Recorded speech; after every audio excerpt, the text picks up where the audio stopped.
Hello friends, आज मैं आप लोगों को पढ़ाने जा रही हूँ साइंस एनसीईआरटी का चैप्टर 1 जिसका नाम है chemical reactions and it's equations. Okay, मैंने आप लोगों को दो वीडियो में बहुत कुछ chemical reactions and it's equations के बारे में बताया है, ठीक है। और मैं अपने थर्ड वीडियो में आप लोगों को बताने जा रही हूँ बैलेंसिंग केमिकल इक्वेशन, जिसका मैंने आधा बता दिया है और जो मैंने वीडियो को बीच में ही ख़त्म कर दिया था और मैं वहीं से शुरू करने वाली हूँ। स्टेप 3 से मैं फिर से पढ़ाने वाली हूँ। देखिए यहाँ पे दिया हुआ है, it is often convenient to start balancing with the compound that contains the maximum number of atoms. ये हमारे लिए काफ़ी अच्छा है और ये हम इजीली कर सकते हैं। किसी कंपाउंड को या फिर केमिकल रिएक्शंस को बैलेंस हम इजीली कर सकते हैं अगर हम ऐसे कंपाउंड को लेके चले जिसके एलिमेंट ने सबसे ज़्यादा नंबर ऑफ एटम्स कंटेन किए हैं। ओके, हम ऐसे कंपाउंड को लेंगे जिसके एलिमेंट ने सबसे ज़्यादा नंबर ऑफ एटम्स कंटेन किए हैं। देखिए यहाँ पे दिख रहा है यहाँ पे जो कंपाउंड है Fe3O4, इसने सबसे ज़्यादा ऑक्सीजन एटम्स नंबर, इसमें जो एलिमेंट है ऑक्सीजन, उसने सबसे ज़्यादा नंबर ऑफ एटम्स कंटेन किए हैं। ये रिएक्टेंट और प्रोडक्ट दोनों हो सकता है, इट में भी रिएक्टेंट और a product. Okay, reactant side भी हम देखते हैं और प्रोडक्ट साइड भी। सबसे सारे एलिमेंट में सबसे ज़्यादा नंबर ऑफ एटम्स रिएक्टेंट और प्रोडक्ट साइड में किसके पास है, तो हम देख सकते हैं कि आरएचएस में जो है राइट साइड में ऑक्सीजन एलिमेंट ने 4 एटम्स कंटेन किए हैं और वो कौन से कंपाउंड में है, Fe3O4। इसीलिए हम क्या बोलेंगे, Fe3O4 जो है वही कंपाउंड है जिसके एलिमेंट ने सबसे ज़्यादा नंबर ऑफ एटम्स कंटेन किया है और नंबर ऑफ एटम्स कितने हैं, 4। और एलएचएस में जो ऑक्सीजन का नंबर है वो कितना है, ऑक्सीजन एटम का जो एलएचएस में नंबर है वो 1 है और आरएचएस में जो है 4 है। ओके, तो देखिए, in this compound select the element which has the maximum number of atoms.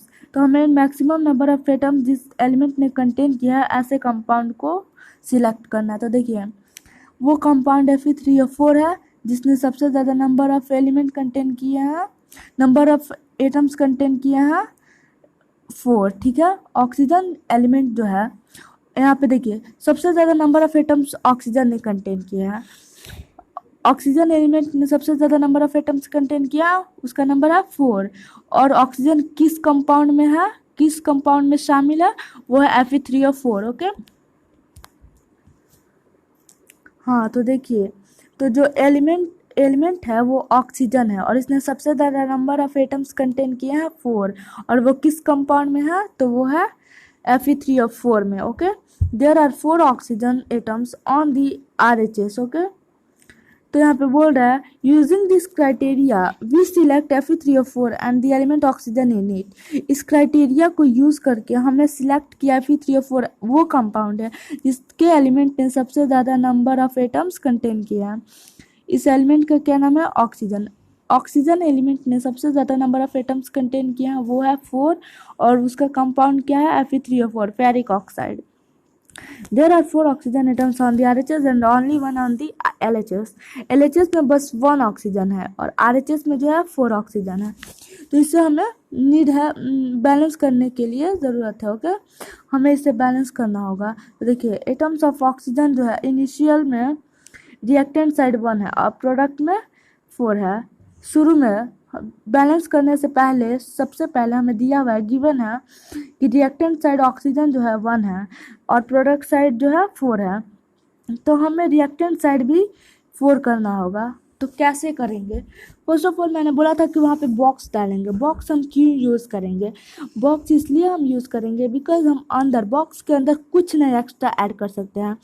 हम यहाँ पे 4 नहीं लिख सकते हैं। यहाँ पे देखिए, H2 जो है, H2 के पास जो O है वहाँ पे एक ही एटम है, तो हमें वहाँ पे 4 चाहिए ऑक्सीजन एटम्स। वहाँ पे H2 के पास हमें 4 ऑक्सीजन एटम्स चाहिए यहाँ पे, तो हम यहाँ पे नीचे 4 नहीं लिख पाएंगे, ठीक है। बैलेंस करने के लिए हम बॉक्स के अंदर कुछ नहीं डालेंगे, ठीक है। तो हमें 4 साइड में करने होंगे। ओके, साइड में हमें 4 करने होंगे, यहाँ पे हम 4 नहीं कर पाएंगे, ठीक है। हम बॉक्स के अंदर कुछ भी अगर एक्स्ट्रा ऐड करते हैं बैलेंस करने के लिए, अगर हम H2O4 लिख देते हैं, H2O4, तो वो जो है गलत हो जाएगा, H2O4 गलत हो जाएगा। H2SO4 गलत हो जाएगा। ओके, तो हम बॉक्स के अंदर कुछ भी ऐड नहीं करेंगे। To equalize the number of atoms, it must be remembered that we cannot alter the formula of compounds or elements evolved in the reactions. हम नंबर ऑफ एटम्स को इक्वल करने के लिए, जैसे कि हमें ऑक्सीजन एटम्स को इक्वल करने हैं, तो हमें ये याद रखना होगा, ये बात ध्यान में रखनी होगी कि हम उनके फॉर्मूले को इनके फार्मूले को हम बदल नहीं सकते हैं। ठीक है, हम न्यू फार्मूले का निर्माण नहीं कर सकते हैं। जो है फार्मूला उसे हमें लेकर चलना है। हम फार्मूला को बिल्कुल चेंज नहीं करेंगे, ठीक है, वरना गलत हो जाएगा। कंपाउंड या फिर एलिमेंट के जो फार्मूले हैं, जैसे कि H2O4, ये कोई फार्मूला नहीं होता है। ओके, H2O4 कोई फार्मूला नहीं है, वाटर ही जो है वो फार्मूला है। तो हम उसके अंदर कुछ ऐड नहीं करेंगे, बिकॉज अगर हम यहाँ पे H2O4 लिखते हैं, H2O4 अगर हम लिखते हैं तो ये जो है गलत हो जाएगा, बिकॉज ये किसी का भी फार्मूला नहीं रह जाएगा। ठीक है, इसका प्रॉपर्टी चेंज हो जाएगा, पूरी तरह से चेंज हो जाएगा। हमें लेना था वाटर, लेकिन हो जाएगा कुछ और। ओके, तो यहाँ पर पूरा फार्मूला गलत हो जाएगा, इसीलिए हमें जो भी करना है बैलेंसिंग करने के लिए हमें साइड में करने होंगे। ओके, बॉक्स के बाहर, बॉक्स के अंदर हम कुछ ऐड नहीं करेंगे, बिकॉज उसकी प्रॉपर्टी चेंज हो जाएगी और फार्मूला भी अल्टर हो जाएगा। एलिमेंट या फिर कंपाउंड, किसी के भी फॉर्मूले में कुछ दिक्कत नहीं होनी चाहिए, हम बॉक्स के बाहर ही कुछ भी करेंगे, यह हमें ध्यान में रखनी होगी। अगर हम फॉर्मूले को चेंज करेंगे तो ये पूरा गलत हो जाएगा। H2O4 अगर हम लिखेंगे तो ये गलत हो जाएगा। ठीक है, बिकॉज H2O जो है वो फॉर्मूला है। हम जो भी लिखेंगे आउटसाइड द बॉक्स लिखेंगे, इनसाइड द बॉक्स लिखेंगे गलत हो जाएगा। ठीक है, देखिए for example, to balance oxygen atom we can put coefficient 4 as 4H2O। देखिए हमें 4 करने हैं इस साइड भी, तो हम इस साइड 4 लिखेंगे। ठीक है, देखिए मैंने यहाँ पे लिखा है 4, इस साइड यहाँ पे 4 लिखे हैं। हम अंदर कुछ नहीं लिखेंगे, देखिए हम बगल में ही 4 लिखेंगे यहीं पे। ठीक है, यहाँ पे दिख रहा है 4, हमें 4 यहाँ पे भी ऑक्सीजन एटम जो है RHS में 4 है, तो हमें LHS में भी 4 चाहिए। और हम 4 करने के लिए अंदर तो डालेंगे नहीं, बिकॉज हमें बॉक्स के अंदर कुछ चेंजेस नहीं करना है, बिकॉज फार्मूला जो है चेंज हो जाएगा और उसकी प्रॉपर्टी भी अल्टर हो जाएगी, इसलिए हम जो भी करेंगे बॉक्स के बाहर करेंगे। तो देखिए हम वहाँ पे 4 कोफिशिएंट लगाएंगे ताकि जो है ऑक्सीजन एटम्स इक्वल हो जाए। देखिए यहाँ पे दिया है एंड नॉट H2O4। ठीक है, H2O4 बिल्कुल नहीं, H2O4 लिखेंगे तो गलत हो जाएगा, H2O4 गलत हो जाएगा। और या फिर H2O के ब्रैकेट में भी हम 4 नहीं डालेंगे। ठीक है, इन दोनों तरह से हम नहीं लिखेंगे, बिकॉज ये सारा गलत हो जाएगा। ना H2O के ब्रैकेट में 4 डालेंगे, हम कुछ नहीं, उसके अंदर कुछ नहीं करेंगे, जो भी करेंगे आउटसाइड द बॉक्स करेंगे, इनसाइड द बॉक्स करेंगे, गलत हो जाएगा। ठीक है, ना ही हम इसे ब्रैकेट यूज़ करके, जैसे कि यहाँ पे किया हुआ है H2O4 यहाँ पे देखिए, जैसा कि आप देख पा रहे होंगे यहाँ पे किया हुआ है H2O4 और H2O, तो ये जो है ये गलत हो जाएगा। यहाँ पे दिख रहा है H2O4 और H2O के ब्रैकेट में 4, ताकि ये प्रॉपर्टी ना चेंज हो। ऐसे करने के लिए हम कर सकते हैं, बट ये सारा गलत हो जाएगा।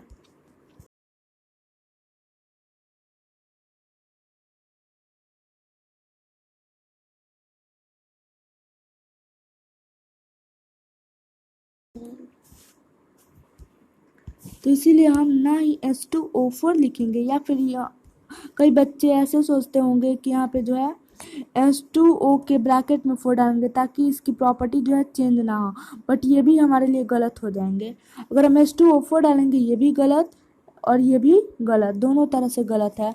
हम जो भी लिखेंगे आउटसाइड द बॉक्स, ये मैं आप लोग को बार बार बता रही हूँ ताकि आपको याद रहे। ठीक है, now the partly balance equation becomes, देखिए अगर मैं हमने ऑक्सीजन एटम्स को इक्वल किया है तो देखिए ये इक्वेशंस क्या किस फॉर्म में बन गया, ऐसे। देखिए यहाँ पे नीचे दिख रहा होगा क्या बन गया। तो देखिए अब देखते हैं हमें क्या बैलेंस करने की ज़रूरत है। देखिए अब जो है आयरन जो है Fe आयरन है, तो आयरन जो है 1 है, LHS में 1 आयरन है और RHS में 3 है। हाइड्रोजन देखिए 8 है और LHS में 8 है और RHS में 2 है, और ऑक्सीजन जो है बैलेंस है, बिकॉज हमने बैलेंस किया अभी। तो देखिए ऑक्सीजन जो है LHS में 4 है और RHS में भी 4 है, ऑक्सीजन बस सेम है।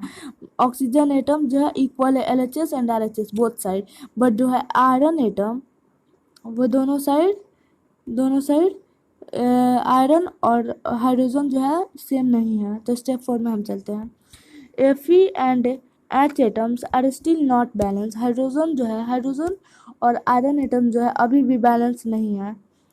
Pick any of this element to proceed further, और हमें कोई ऐसे एलिमेंट लेने हैं ताकि हम आगे जा सके, किसी एलिमेंट को लेकर हमें आगे जाना होगा। तो उसके बाद सबसे ज़्यादा जो है किस एलिमेंट के पास नंबर ऑफ एटम्स है। तो अब हम देख रहे हैं कि जो हाइड्रोजन एटम्स के पास सबसे ज़्यादा नंबर ऑफ एटम्स है, बिकॉज जो LHS में है हाइड्रोजन एटम्स उसके पास अब नाउ 8 एटम्स है, बट RHS में जो है वहाँ पे 2 ही एटम्स है। ओके, RHS में बस 2 है और LHS में जो है 8 है। तो हम देखिए यहाँ पे दिया हुआ है, let us balance hydrogen atoms in the partly balanced equation. अब हम हाइड्रोजन एटम्स को लेंगे जो आधा बैलेंस इक्वेशन है उसे प्रोसीड करने के लिए। To equalize the number of H atoms make the number of molecules of hydrogen as 4 on the RHS, और RHS भी हमें 4 बना। देखिए LHS में तो है 8 हाइड्रोजन एटम्स है, बट RHS में है वहाँ पे 2 ही है, तो हमें 4 और लेने होंगे। देखिए यहाँ पे देखिए दिया हुआ है, make the number of molecules of hydrogen as 4 on the RHS। देखिए यहाँ पे 4 यहाँ पे हमें मल्टीप्लाई करना होगा, ठीक है, कोफिशिएंट 4 कोफिशिएंट डालना होगा इक्वलाइज करने के लिए। देखिए एटम्स ऑफ हाइड्रोजन जो है इनिशियली एटम्स ऑफ हाइड्रोजन जो है 8 है रिएक्टेंट साइड और प्रोडक्ट साइड 2 है। तो हम बैलेंस करने के लिए यहाँ पे बैलेंस करने के बाद देखिए रिएक्टेंट साइड तो 8 है और हम बैलेंस करने के लिए यहाँ पे 2 से मल्टीप्लाई करेंगे। ओके, 2 को जो है वहाँ पे 4 से मल्टीप्लाई करेंगे, 4 कोफिशिएंट डालेंगे बॉक्स के बाहर, आउटसाइड द बॉक्स। हम बॉक्स के बाहर, अगर बॉक्स के अंदर डालते हैं तो ये गलत हो जाएगा, ठीक है, बॉक्स के बाहर हम डालेंगे। देखिए तो अब हम देखते हैं आगे। अभी भी देखिए अब ये इक्वेशन जो है हाइड्रोजन एटम्स को बैलेंस करने के बाद ये इक्वेशन किस फॉर्म में आ गया है, देखिए नीचे दिख रहा है आयरन। अब देखते हैं कि हमें कौन से एलिमेंट को बैलेंस करना है। ओके, आयरन जो है यहाँ पे 1 है LHS में, RHS में है आयरन 3 है, ठीक है। अब देखिए LHS में जो है हाइड्रोजन एटम्स 8 हैं और RHS में भी 8 है, बिकॉज हमने अभी इसे बैलेंस किया है। ऑक्सीजन एटम LHS में भी 4 है, RHS में भी, इसे भी हमने किया था, ठीक है। तो अब हम देख पा रहे हैं यहाँ पे बस आयरन को अब हमें करने हैं। ओके, अब हमें बस आयरन को बैलेंस करने हैं। Step 5, examine the above equation and pick up the third element which is not balanced. अब हमें इस इक्वेशन को पढ़ना है और हमें बताना है थर्ड एलिमेंट को बैलेंस करना है जो बैलेंस अभी नहीं है। You find that only 1 element is left to be unbalance, और हमने पाया कि जो है एक एलिमेंट जो है वो अनबैलेंस है, अभी भी वो बैलेंस नहीं है, और वो जो है उसका नाम है iron Fe। Atoms of iron, first of all atoms of iron जो है इनिशियल में जो है रिएक्टेंट साइड आयरन 1 है और प्रोडक्ट साइड 3 है। अब हमें बैलेंस करने के लिए इस साइड भी 3 करने होंगे, तो हम यहाँ पे 3 कोफिशिएंट डालेंगे साइड में, बॉक्स इनसाइड द बॉक्स डालेंगे तो गलत हो जाएगा, 3 हम आउटसाइड द बॉक्स डालेंगे, ठीक है, outside the box, inside the box नहीं डालेंगे, ठीक है। To equalize Fe we take 3 atoms of Fe on the LHS। देखिए LHS में हमने 3 एटम्स को लिया, आउटसाइड द बॉक्स लिया है, इनसाइड द बॉक्स नहीं लिया है, बिकॉज गलत हो जाएगा। तो देखिए step 6, finally to check the correctness of the balance equation we count atoms of each element on both side of the equation. Both side of the equation means LHS और RHS side हमें count करने हैं number of atoms of each element. Okay, तो देखिए iron जो है LHS में 3 है, RHS में भी 3 है आयरन, हाइड्रोजन जो है 8 है LHS में, RHS में भी 8 है, ऑक्सीजन जो है LHS में 4 है, RHS में भी 4 है। तो ये अब हम इस केमिकल इक्वेशन को क्या बोलेंगे, बैलेंस्ड केमिकल इक्वेशन। ओके, देखिए यहाँ पे दिया हुआ है बैलेंस्ड